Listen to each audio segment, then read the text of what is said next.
ಅನುಭವಿಸಿದ್ದನ್ನು ಹೇಳ್ತಾ ಬಂದಿದ್ದಾರೆ. ಅದು ಕುರುವಿನ ರಟ್ಟು, ಕೆಲವು ಕಡೆ ಕುರುಬು ರಟ್ಟು ಅಂತಾರೆ, ಅದು ಕುರುಹಿನ ರಟ್ಟು. ಮುಂದೆ ಏನಾಗಿ ಕುರು ಅಂತ ರಟ್ಟು ಅಂತಕ್ಕಂಥದ್ದು. ಹಾಲು ಕೆಟ್ಟರು ಹಾಲು ಮತ್ತು ಸಮಾಜ ಕೆಡಲ್ಲ ಅಂತಾರೆ.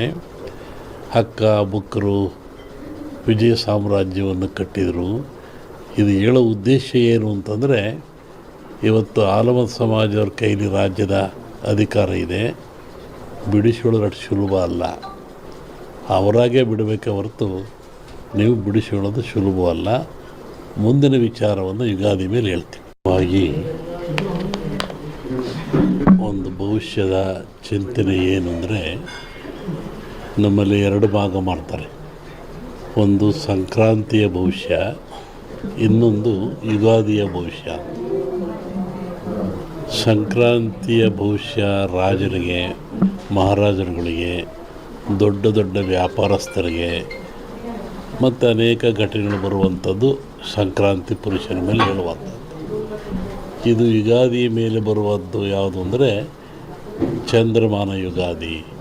ಚಂದ್ರನನ್ನು ಆಧಾರವಾಗಿರಿಸಿಕೊಂಡು ಮಳೆ, ಬೆಳೆ, ನಾಡಿನ ಸುಭಿಕ್ಷತೆ, ಆಗುಹೋಗುಗಳು, ರಾಜರು, ಆಳ್ವಿಕೆಗಳು, ಅವಘಡಗಳು, ದುಃಖ ದುಮ್ಮಾನಗಳು, ಸಂತೋಷಗಳು, ಇದ್ರ ಮೇಲೆ ಹೇಳುವಂಥದ್ದು ಯುಗಾದಿಯ ಸಂವತ್ಸರ ಫಲ ಅಂತ.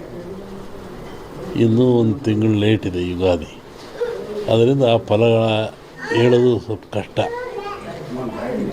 ಈಗ ನೀವು ಕೇಳುವಂಥದ್ದು ಏನು ಅಂತಂದರೆ, ಮಳೆ ಬೆಳೆಗಳು, ಆರೋಗ್ಯ ಮುಖ್ಯವಾಗಿ.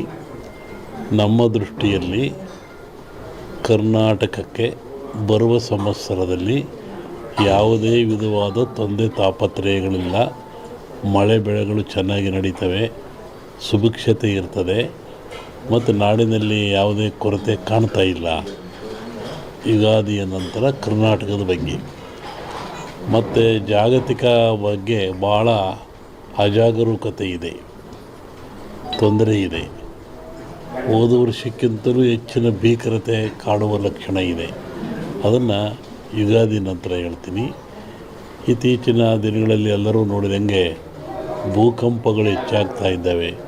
ಇದನ್ನು ಒದರಿಸುವೆ ಹೇಳಿದ್ವಿ ನಾವು. ಇದನ್ನು ಭೂಕಂಪಗಳು, ಭೂಮಿ ಅಗಲತಕ್ಕಂಥದ್ದು, ಜನರಿಗೆ ಸಾವು ನೋವು ಆಗ್ತಕ್ಕಂಥದ್ದು, ಕಟ್ಟಡಗಳು ಬೀಳ್ತಕ್ಕಂಥದ್ದು, ಇದು ಮುಂದುವರಿದ ಜೊತೆಗೆ ಭೂ ಸುನಾಮಿ, ಜಲ ಸುನಾಮಿ, ಬಾಹ್ಯ ಸುನಾಮಿ ಅಂತ. ಇಲ್ಲಿವರೆಗೂ ಬರೀ ಜಲ ಸುನಾಮಿ ಆಗ್ತಾಯಿತ್ತು.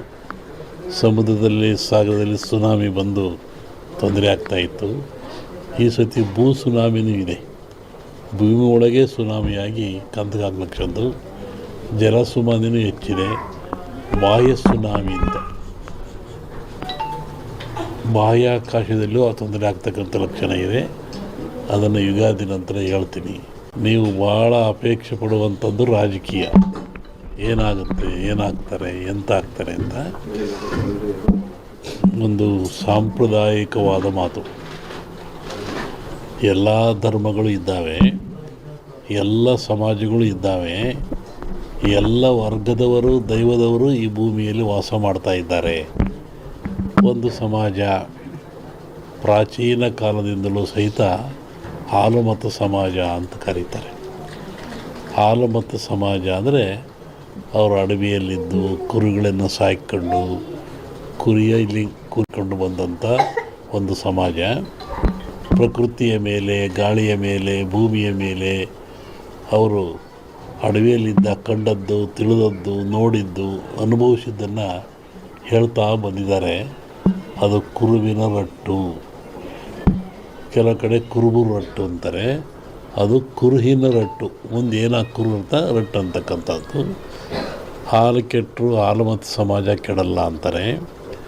ಹಕ್ಕ ಬುಕ್ಕರು ವಿಜಯ ಸಾಮ್ರಾಜ್ಯವನ್ನು ಕಟ್ಟಿದರು. ಇದು ಹೇಳೋ ಉದ್ದೇಶ ಏನು ಅಂತಂದರೆ, ಇವತ್ತು ಆಲಮತ ಸಮಾಜದವ್ರ ಕೈಲಿ ರಾಜ್ಯದ ಅಧಿಕಾರ ಇದೆ, ಬಿಡಿಸಿಕೊಳ್ಳೋದು ಸುಲಭ ಅಲ್ಲ. ಅವರಾಗೇ ಬಿಡಬೇಕೆ ಹೊರತು ನೀವು ಬಿಡಿಸಿಕೊಳ್ಳೋದು ಸುಲಭವಲ್ಲ. ಮುಂದಿನ ವಿಚಾರವನ್ನು ಯುಗಾದಿ ಮೇಲೆ ಹೇಳ್ತೀವಿ. ಹಾಗಾಗಿ ಒಂದು ಭವಿಷ್ಯದ ಚಿಂತನೆ ಏನು ಅಂದರೆ, ನಮ್ಮಲ್ಲಿ ಎರಡು ಭಾಗ ಮಾಡ್ತಾರೆ. ಒಂದು ಸಂಕ್ರಾಂತಿಯ ಭವಿಷ್ಯ, ಇನ್ನೊಂದು ಯುಗಾದಿಯ ಭವಿಷ್ಯ. ಸಂಕ್ರಾಂತಿಯ ಭವಿಷ್ಯ ರಾಜರಿಗೆ, ಮಹಾರಾಜರುಗಳಿಗೆ, ದೊಡ್ಡ ದೊಡ್ಡ ವ್ಯಾಪಾರಸ್ಥರಿಗೆ ಮತ್ತು ಅನೇಕ ಘಟನೆಗಳು ಬರುವಂಥದ್ದು ಸಂಕ್ರಾಂತಿ ಪುರುಷನ ಮೇಲೆ ಹೇಳುವಂಥದ್ದು. ಇದು ಯುಗಾದಿ ಮೇಲೆ ಬರುವಂಥದ್ದು ಯಾವುದು ಅಂದರೆ ಚಂದ್ರಮಾನ ಯುಗಾದಿ. ಚಂದ್ರನನ್ನು ಆಧಾರವಾಗಿರಿಸಿಕೊಂಡು ಮಳೆ, ಬೆಳೆ, ನಾಡಿನ ಸುಭಿಕ್ಷತೆ, ಆಗುಹೋಗುಗಳು, ರಾಜರು, ಆಳ್ವಿಕೆಗಳು, ಅವಘಡಗಳು, ದುಃಖ ದುಮ್ಮಾನಗಳು, ಸಂತೋಷಗಳು, ಇದ್ರ ಮೇಲೆ ಹೇಳುವಂಥದ್ದು ಯುಗಾದಿಯ ಸಂವತ್ಸರ ಫಲ ಅಂತ. ಇನ್ನೂ ಒಂದು ತಿಂಗಳು ಲೇಟ್ ಇದೆ ಯುಗಾದಿ, ಅದರಿಂದ ಆ ಫಲಗಳ ಹೇಳೋದು ಸ್ವಲ್ಪ ಕಷ್ಟ. ಈಗ ನೀವು ಕೇಳುವಂಥದ್ದು ಏನು ಅಂತಂದರೆ ಮಳೆ, ಬೆಳೆಗಳು, ಆರೋಗ್ಯ ಮುಖ್ಯವಾಗಿ. ನಮ್ಮ ದೃಷ್ಟಿಯಲ್ಲಿ ಕರ್ನಾಟಕಕ್ಕೆ ಬರುವ ಸಂವತ್ಸರದಲ್ಲಿ ಯಾವುದೇ ವಿಧವಾದ ತೊಂದರೆ ತಾಪತ್ರಯಗಳಿಲ್ಲ. ಮಳೆ ಬೆಳೆಗಳು ಚೆನ್ನಾಗಿ ನಡೀತವೆ, ಸುಭಿಕ್ಷತೆ ಇರ್ತದೆ ಮತ್ತು ನಾಡಿನಲ್ಲಿ ಯಾವುದೇ ಕೊರತೆ ಕಾಣ್ತಾ ಇಲ್ಲ. ಯುಗಾದಿಯ ನಂತರ ಕರ್ನಾಟಕದ ಬಗ್ಗೆ ಮತ್ತು ಜಾಗತಿಕ ಬಗ್ಗೆ ಭಾಳ ಅಜಾಗರೂಕತೆ ಇದೆ, ತೊಂದರೆ ಇದೆ. ಹೋದ ವರ್ಷಕ್ಕಿಂತಲೂ ಹೆಚ್ಚಿನ ಭೀಕರತೆ ಕಾಡುವ ಲಕ್ಷಣ ಇದೆ. ಅದನ್ನು ಯುಗಾದಿ ನಂತರ ಹೇಳ್ತೀನಿ. ಇತ್ತೀಚಿನ ದಿನಗಳಲ್ಲಿ ಎಲ್ಲರೂ ನೋಡಿದಂಗೆ ಭೂಕಂಪಗಳು ಹೆಚ್ಚಾಗ್ತಾ ಇದ್ದಾವೆ. ಇದನ್ನು ಒದರಿಸುವೆ ಹೇಳಿದ್ವಿ ನಾವು. ಇದನ್ನು ಭೂಕಂಪಗಳು, ಭೂಮಿ ಅಗಲತಕ್ಕಂಥದ್ದು, ಜನರಿಗೆ ಸಾವು ನೋವು ಆಗ್ತಕ್ಕಂಥದ್ದು, ಕಟ್ಟಡಗಳು ಬೀಳ್ತಕ್ಕಂಥದ್ದು ಇದು ಮುಂದುವರಿದ ಜೊತೆಗೆ ಭೂ ಸುನಾಮಿ, ಜಲ ಸುನಾಮಿ, ಬಾಹ್ಯ ಸುನಾಮಿ ಅಂತ. ಇಲ್ಲಿವರೆಗೂ ಬರೀ ಜಲ ಸುನಾಮಿ ಆಗ್ತಾಯಿತ್ತು. ಸಮುದ್ರದಲ್ಲಿ, ಸಾಗರದಲ್ಲಿ ಸುನಾಮಿ ಬಂದು ತೊಂದರೆ ಆಗ್ತಾಯಿತ್ತು. ಈ ಸತಿ ಭೂ ಸುನಾಮಿನೂ ಇದೆ. ಭೂಮಿ ಒಳಗೆ ಸುನಾಮಿಯಾಗಿ ಕಂದಗಾಗ್ಲಕ್ಷಂದು ಜಲ ಸುನಾಮಿನೂ ಹೆಚ್ಚಿದೆ. ಬಾಹ್ಯ ಸುನಾಮಿ ಅಂತ ಬಾಹ್ಯಾಕಾಶದಲ್ಲೂ ಆ ತೊಂದರೆ ಆಗ್ತಕ್ಕಂಥ ಲಕ್ಷಣ ಇದೆ. ಅದನ್ನು ಯುಗಾದಿ ನಂತರ ಹೇಳ್ತೀನಿ. ನೀವು ಭಾಳ ಅಪೇಕ್ಷೆ ಪಡುವಂಥದ್ದು ರಾಜಕೀಯ. ಏನಾಗುತ್ತೆ, ಏನಾಗ್ತಾರೆ, ಎಂತ ಆಗ್ತಾರೆ ಅಂತ ಒಂದು ಸಾಂಪ್ರದಾಯಿಕವಾದ ಮಾತು. ಎಲ್ಲ ಧರ್ಮಗಳು ಇದ್ದಾವೆ, ಎಲ್ಲ ಸಮಾಜಗಳು ಇದ್ದಾವೆ, ಎಲ್ಲ ವರ್ಗದವರು, ದೈವದವರು ಈ ಭೂಮಿಯಲ್ಲಿ ವಾಸ ಮಾಡ್ತಾ ಇದ್ದಾರೆ. ಒಂದು ಸಮಾಜ ಪ್ರಾಚೀನ ಕಾಲದಿಂದಲೂ ಸಹಿತ ಹಾಲುಮತ ಸಮಾಜ ಅಂತ ಕರೀತಾರೆ. ಹಾಲುಮತ ಸಮಾಜ ಅಂದರೆ ಅವರು ಅಡವಿಯಲ್ಲಿದ್ದು ಕುರಿಗಳನ್ನು ಸಾಕಿಕೊಂಡು ಕುರಿಯಲ್ಲಿ